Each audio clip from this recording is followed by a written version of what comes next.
Assalamualaikum warahmatullahi wabarakatuh. Baik, selamat pagi, selamat malam, selamat sore bagi kita semua. Ya, alhamdulillahirabbil alamin, kita dapat berkumpul lagi ya dalam virtual meeting ya, meskipun dalam virtual meeting, virtual Zoom atau online, tapi kita harus tetap semangat dan kita harus selalu menjaga kesehatan kita gitu ya, untuk terlancarnya untuk berlangsungnya kegiatan perkuliahan yang akan kita laksanakan gitu ya. Baik, yang terhormat Ibu Cucun Sunaingsi selaku dosen pengampu mata kuliah pengelolaan pendidikan yang saya hormati. Kemudian teman-teman yang saya cintai dan banggakan ya, alhamdulillah kita bisa berkumpul gitu ya, melaksanakan diskusi pemaparan materi dari kami kelompok 6 mengenai manajemen kurikulum. Ya, adapun anggota dari kelompok 6 ada Nanda Nurfadilah. Next slide, Alia. Nah, ada Nanda Nurfadilah dengan NIM 2003087, kemudian ada Alia Shipani dengan NIM 2003203, kemudian ada saya sendiri Wina Puspita yaitu dengan NIM 2007200, kemudian ada Mita Dewi Handari dengan NIM 2008844. Nah, di sini kami akan menjelaskan nih mengenai manajemen kurikulum. Adapun topik pembahasan, topik diskusi kita kali ini yaitu yang pertama, next slide Alia.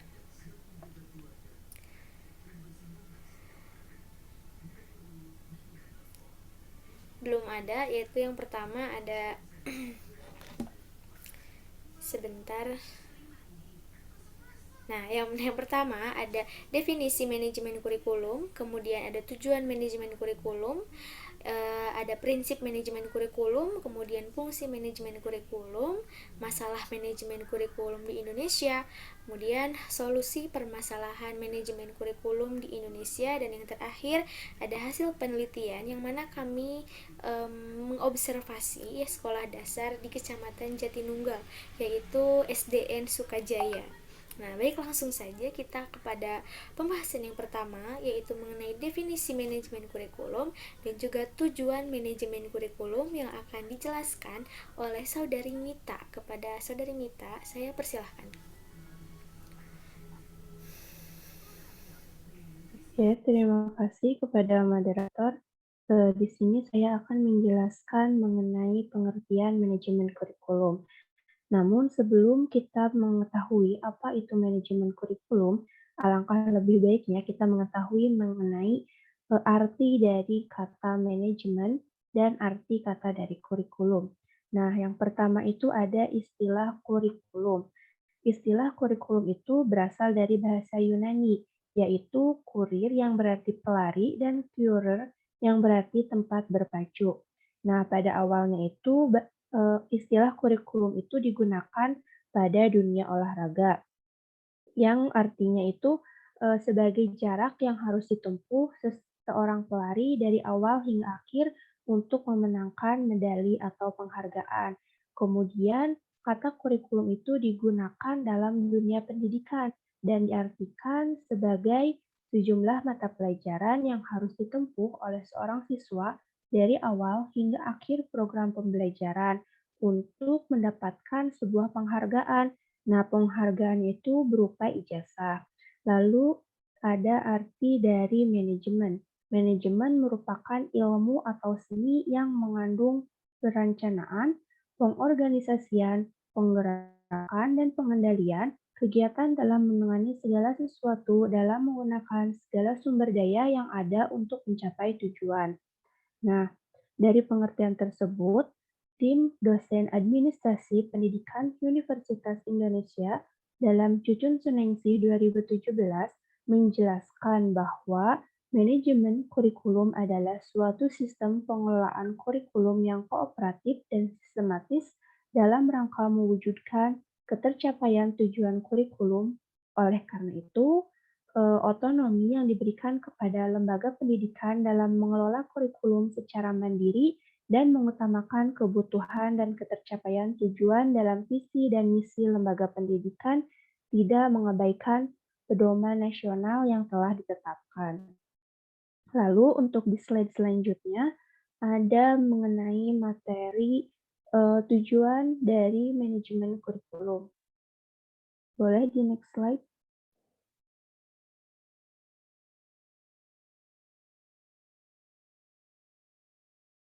Nah, tujuan dari manajemen kurikulum ini untuk mengefektifkan kegiatan sekolah serta untuk mengukur pencapaian tujuan pembelajaran dan meningkatkan kemampuan guru dalam menyusun strategi pembelajaran.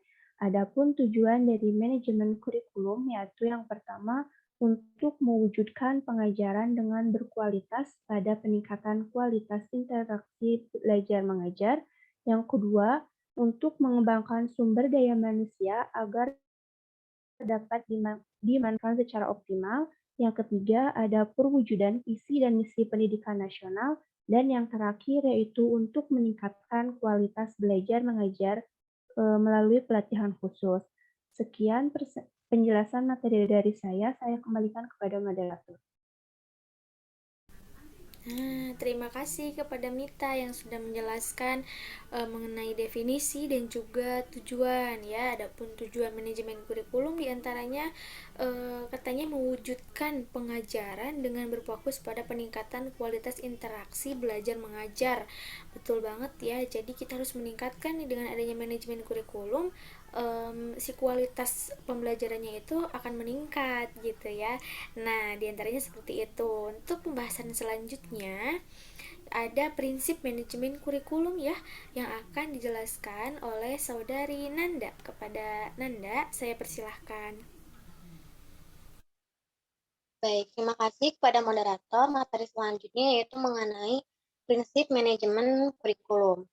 Di sini ada 5 prinsip yang mesti diperhatikan dalam melaksanakan manajemen kurikulum. Yang pertama yaitu produktivitas. Maksudnya hasil yang ingin dicapai dalam kegiatan kurikuler adalah aspek yang harus diperhatikan dalam pengelolaan kurikuler. Pertimbangan bagaimana siswa dapat mencapai hasil belajar yang sesuai dengan tujuan kurikulum itu harus menjadi tujuan manajemen kurikulum. Yang kedua yaitu demokratis. Penyelenggaraan pengelolaan kurikuler harus berdasarkan demokrasi yang menempatkan pengelola, pelaksana, dan siswa pada posisi yang tepat untuk melaksanakan tugasnya dengan penuh tanggung jawab untuk mencapai tujuan kurikuler. Dan yang ketiga yaitu kooperatif. Untuk mencapai hasil yang diharapkan dari kegiatan pengelolaan kurikulum, maka diperlukan kerjasama yang positif antara berbagai pemangku kepentingan. Yang keempat, efektivitas dan efisiensi. Rangkaian kegiatan dalam pengelolaan kurikulum itu harus memperhatikan efektivitas dan efisiensi dalam mencapai tujuan kurikulum agar kegiatan pengelolaan kurikulum nantinya menghasilkan hasil yang bermanfaat dengan biaya, tenaga, dan juga waktu yang relatif singkat. Dan yang terakhir yaitu untuk memandu visi, misi, dan tujuan kurikulum, maka proses manajemen kurikulum harus mampu memperkuat dan mengarahkan visi, misi, dan tujuan kurikulum. Next slide.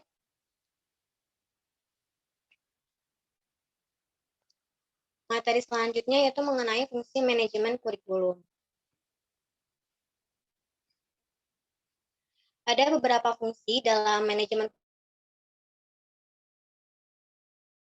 kurikulum, kan efisiensi penggunaan sumber daya kurikulum, penguatan sumber daya dan komponen kurikulum dapat melalui manajemen yang terencana dan efektif untuk ditingkatkan. Yang kedua yaitu meningkatkan pemerataan dan kesempatan kepada siswa untuk mencapai hasil yang maksimal. Keterampilan yang maksimal dan dicapai ini tidak hanya melalui kegiatan di sekolah, tetapi juga melalui kegiatan ekstrakurikuler dan sekolah menengah yang dikelola dengan integritas dalam mencapai tujuan kurikulum. Yang ketiga yaitu meningkatkan relevansi dan efektivitas pembelajaran sesuai dengan kebutuhan siswa dan lingkungan. Yang keempat yaitu meningkatkan efektivitas kinerja guru dan aktivitas siswa untuk mencapai tujuan pembelajaran manajemen kurikulum yang profesional, efektif, dan terpadu dapat memotivasi kinerja guru dan aktivitas siswa dalam pembelajaran. Dan yang kelima yaitu meningkatkan efisiensi dan efektivitas proses belajar mengajar proses pembelajaran selalu dipantau untuk mengidentifikasikan konsistensi antara desain yang sebelumnya dan pelaksanaan pembelajaran. Oleh karena itu, perbedaan antara desain dan implementasi dapat dihindari. Selanjutnya, nantinya itu guru dan siswa selalu termotivasi untuk belajar secara efektif dan efisien karena kondisi kerangka kerja yang positif dipromosikan dalam manajemen kurikuler. Baik, selanjutnya kembalikan kepada moderator.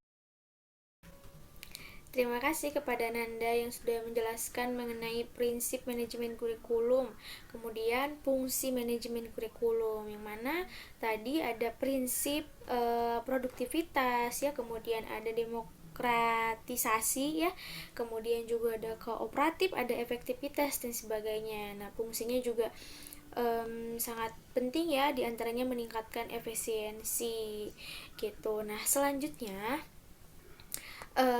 di Indonesia terdapat juga nih masalah manajemen kurikulum ya, yang akan dijelaskan oleh saya sendiri. Nah, yang pertama itu ada kurikulum di Indonesia itu terlalu kompleks ya. Nah, terlalu kompleksnya kurikulum di Indonesia ini mengakibatkan kepada siswa dan guru gitu ya. Apa sih akibatnya gitu ya? Nah, yang pertama itu pada siswa terlebih dahulu, mengingat kondisi pada saat sekarang gitu ya.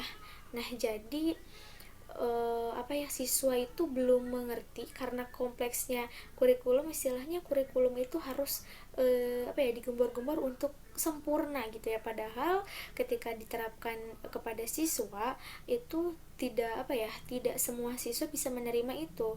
Kadang kalau misalkannya siswa itu diberikan materi gitu ya, diberikan materi oleh guru, itu masih belum mengerti gitu ya, ada yang belum mengerti, satu dua kali itu masih belum ada yang mengerti. Tapi karena kompleksnya kurikulum ini, guru didorong untuk memberikan materi hanya satu dua kali saja karena terus didorong gitu ya. Nah, ini berhubungan gitu dengan akibat kepada gurunya itu terus ditekan gitu, terus didorong untuk membuat siswa memahami materi padahal mereka belum mengerti gitu ya. Terus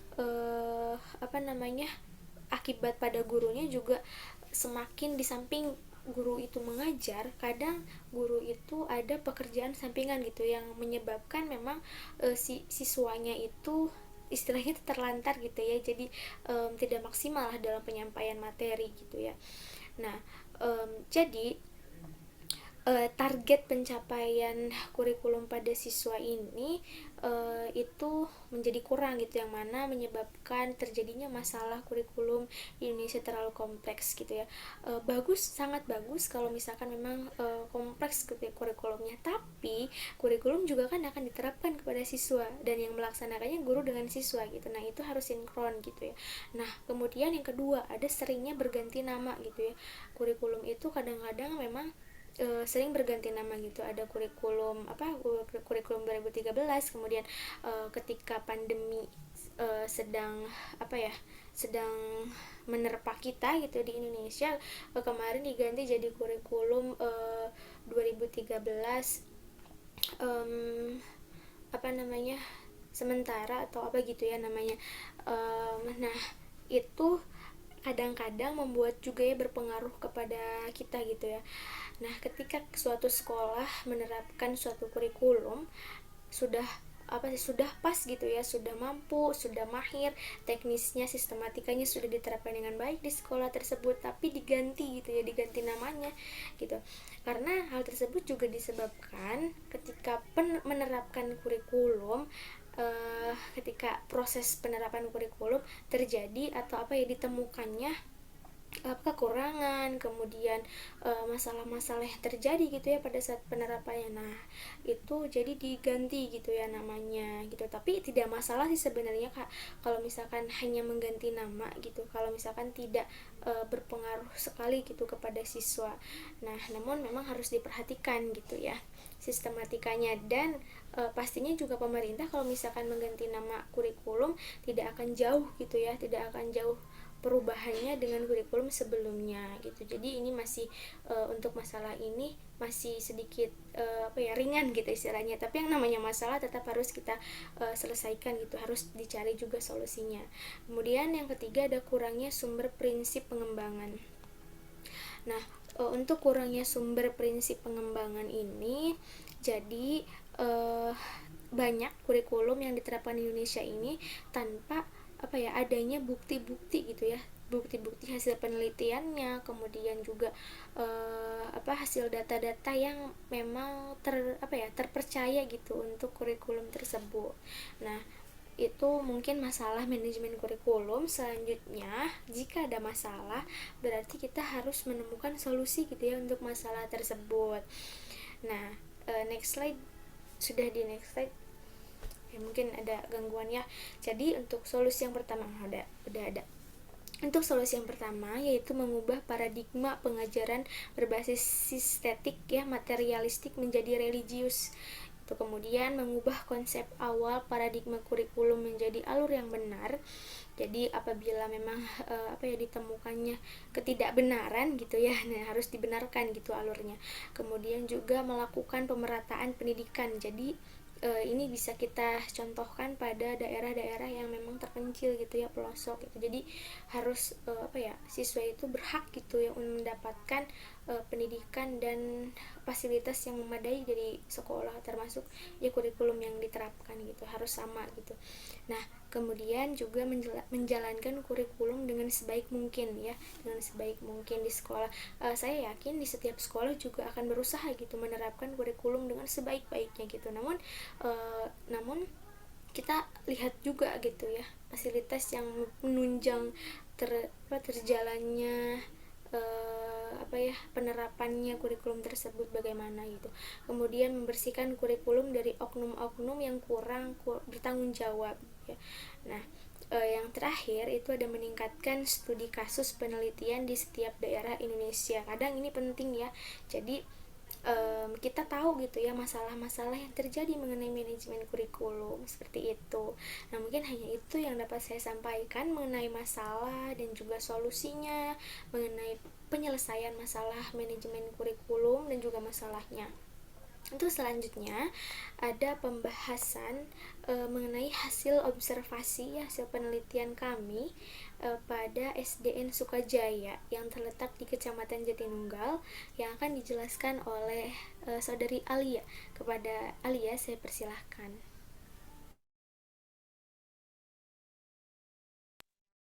Baik, terima kasih kepada moderator yang telah mempersilakan saya untuk memaparkan mengenai hasil penelitian yang telah kelompok kami lakukan. Sebelumnya izin bertanya apakah slide-nya sudah berganti? Belum. Oke, mohon maaf sebentar.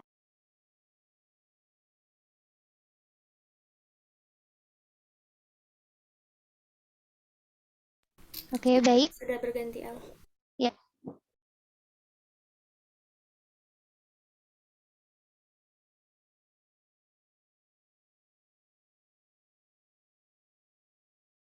Oke, mohon maaf.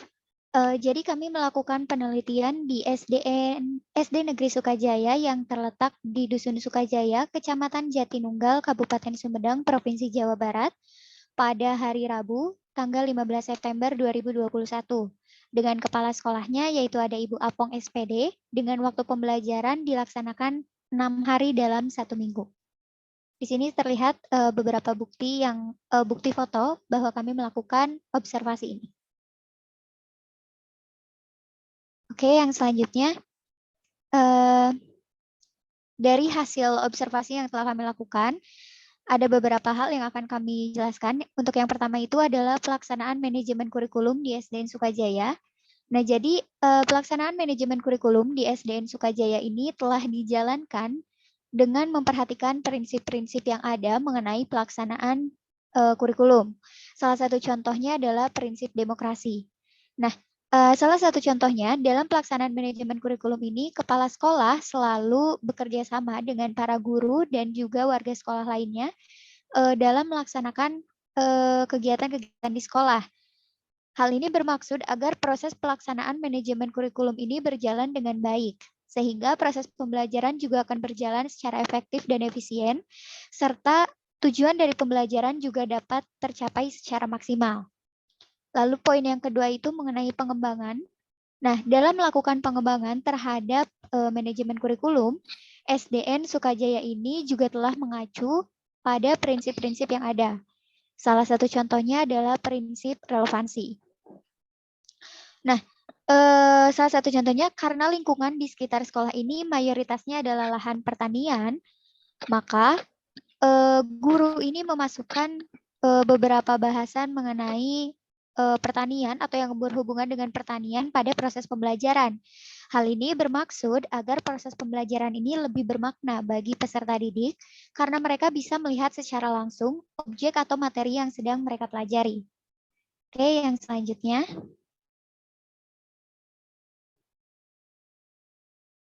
Oke, yang selanjutnya ada masalah dari manajemen kurikulum yang dilaksanakan dan dikembangkan di SDN Sukajaya.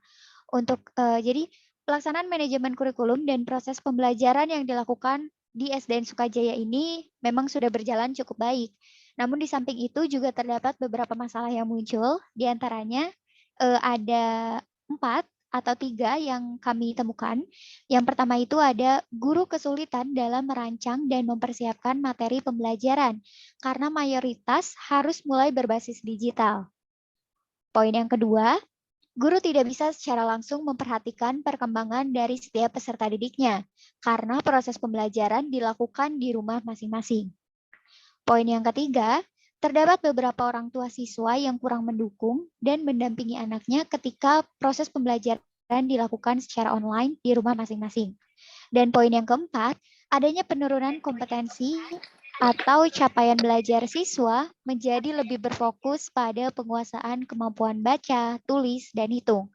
Namun, penurunan kompetensi ini bukan sepenuhnya sebuah permasalahan.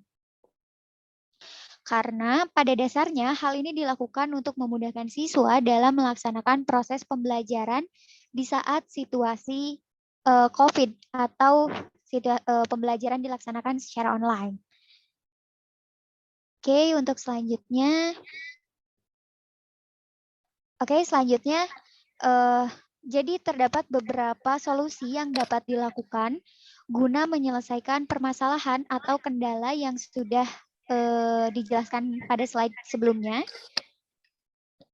Untuk yang pertama, kepala sekolah melaksanakan pelatihan bagi para guru untuk merancang materi pembelajaran yang berbasis digital dan menarik bagi peserta didik agar memudahkan mereka dalam memahami materi pembelajaran. Yang kedua, sesekali pihak sekolah melakukan pembelajaran secara langsung di sekolah, hanya saja terbatas kurang lebih hanya untuk 10 orang siswa per kelasnya. Dan yang ketiga, guru berdiskusi bersama perwakilan orang tua siswa untuk mengomunikasikan mengenai pembelajaran online dan mengajak orang tua siswa untuk bersama-sama membantu anaknya terkait pembelajaran yang dilaksanakan dari rumah ini.